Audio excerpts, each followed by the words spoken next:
Central thesis.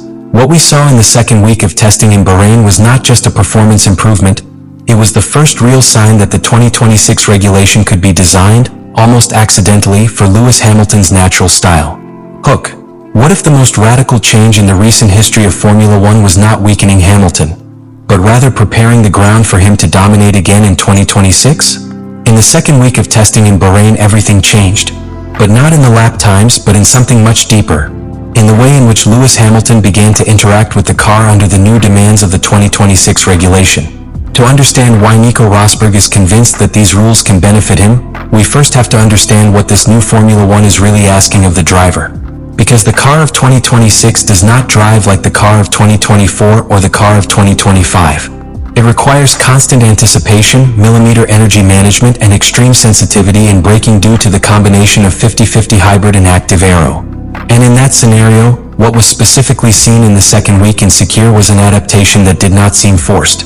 While other drivers still showed constant micro-corrections in the steering wheel when entering a slow corner, small losses of the rear axle and medium support, or somewhat aggressive reactions when the car changed balance under long braking, Hamilton began to show an almost surgical cleanliness of his hands.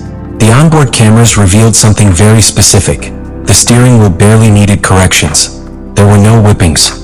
There was no overdriving. The car followed the driver's intention. And that is crucial in 2026, because the new energy architecture forces the driver to think 2 corners ahead. You can't just attack the braking and then correct. You have to modulate beforehand, prepare the energy recovery, calculate the subsequent deployment, and maintain aerodynamic balance while the active system modifies the load. Rosberg insists that this is the first big reason why this regulation suits Hamilton. His style has always been more anticipatory than reactive when he has a car that speaks to him. In the second week of Bahrain, the SF26 stopped looking like an unstable prototype and began to show a linear response in weight transfer. And in that moment, Hamilton stopped looking like a driver adapting to something strange and became someone who was operating naturally. He wasn't reprogramming his instinct, he was using it. The second element that became evident in Secure was the management of the new hybrid concept.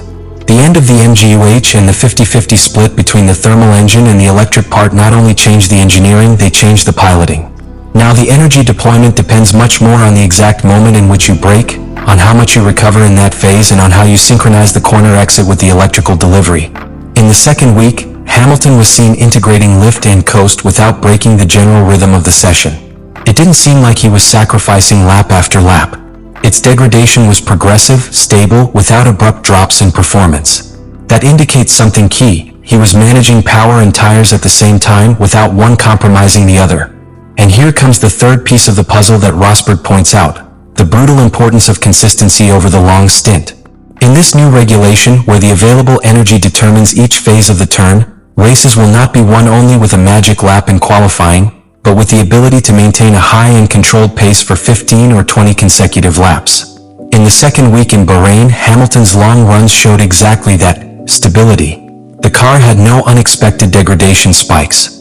The pace did not drop suddenly. Everything was progressive. And when a pilot achieves that in testing, it means that he is understanding the tool at a deep level.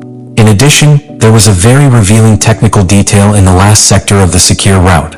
That combination of long braking and delicate traction usually exposes any imbalance in the rear axle or energy recovery. In the first week, typical symptoms of a new car had been seen: variable balance, a certain unpredictability when releasing the brake and transitioning to the accelerator. In the second week, that behavior practically disappeared in Hamilton's car. The corner entries were clean, the exit progressive, and the energy response was perfectly integrated into the driving gesture. What Rosberg is saying, basically, is that the 2026 regulation rewards drivers who turn technical complexity into something organic. And in Bahrain, during that second week, Hamilton stopped looking like a driver learning a new Formula One to look like someone who had already internalized its invisible rules. It wasn't about a better time on the board. These were repeated patterns, constant behavior, absence of internal struggle with the car. Because one thing is to adapt quickly in testing, and quite another is for your natural style to coincide with the direction towards which the entire category is evolving. Regulation 2026 punishes excess. It punishes the driver who enters the brakes too aggressively and then must correct them. It punishes those who depend on an ultra-stable rear to be able to attack the apex. It punishes those who need a car planted to the millimeter to dare. And in Bahrain during the second week, it was seen that Hamilton was comfortable operating within that fine line where the car is not perfect, but it is communicative. Rosberg interprets it very clearly. The new regulation amplifies the difference between those who understand balance through touch and those who understand it through reaction. Hamilton belongs to the first group, and that was especially reflected in the long runs. In the second week, when the simulations began to be more representative, it was observed that their degradation did not have sudden peaks. There was no sharp drop in performance in the middle of the stint. This indicates that it was not straining the battery excessively in the first turns or overloading the front axle under braking to compensate for an energy deficit. I was managing. And in a regulation where the available energy conditions each phase of the turn, managing is not conserving, it is optimizing. Here comes a key point that Rosberg highlights. In 2026, the championship could be decided less by the perfect lap on Saturday and more by the performance on Sunday. The active aero and hybrid distribution will force the pilots to maintain internal strategic balance throughout the race. And if there is something that has characterized the most mature version of Hamilton, it is precisely that ability to build long careers with almost mathematical precision. Furthermore, there is a detail that many overlooked in Sakir. In the last sector, when the track began to cool down in the afternoon sessions, several drivers showed small instabilities when releasing the brake and starting the car to rotate. In Hamilton's case, those transitions were smooth. That means I wasn't pushing the car to the structural limit of the hybrid system on every input. I was leaving room. And that margin in real races translates into consistency. What Rosberg is suggesting is not that Hamilton will automatically dominate in 2026. What he is hinting at is something deeper. That the kind of skill this regulation demands is exactly the kind of skill that defines Hamilton at his most competitive. Energy management without losing pace. Braking sensitivity. Ability to adapt the balance to your style without requiring a custom-made car.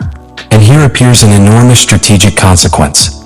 If the regulations amplify the importance of long stint execution, then teams will begin to develop cars with that driver profile in mind. And if Ferrari, after the problematic first week, achieved in the second week in Bahrain a more linear, more predictable, more stable car in degradation, that means that the technical environment is converging towards something that Hamilton already understands naturally. Because there is a huge difference between adapting quickly and making the rules work for you. In Sakir, during that second week, not only the car's behavior stabilized, the narrative was stabilized. What in the first week seemed like a still green project, with unpredictable balance and a narrow performance window, began to transform into an executable tool.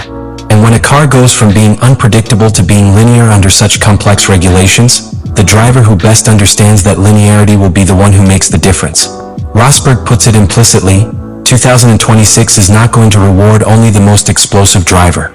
It will reward the most complete within an extremely demanding technical ecosystem.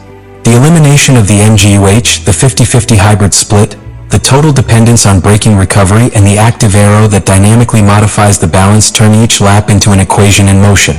And in the second week of Bahrain, Hamilton made it clear that he is not solving that equation step by step. He is internalizing it. That has a brutal implication. When a pilot internalizes a regulation, he frees up mental capacity.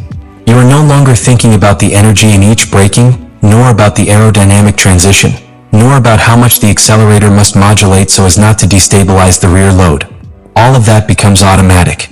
And when it becomes automatic, you can focus on what is truly decisive. Reading the race, anticipating strategies, detecting attack windows. That is where the 2026 regulation can become your definitive ally. Because if races are defined more by consistency over a long stint than by a magic lap in qualifying, if correct energy management for 20 laps is worth more than specific aggressiveness, then the profile of the champion changes. And the mature version of Hamilton, the one who built championships by managing pace, tires and energy with surgical precision, fits that mold perfectly. That does not guarantee championships. It does not guarantee automatic mastery. But it does send an unmistakable signal. If the regulations really evolve towards an environment where energy management, braking sensitivity and strategic race construction are at the center of performance, then Hamilton will not only be prepared, he will be on his natural terrain. Leave me in the comments what you think about all this.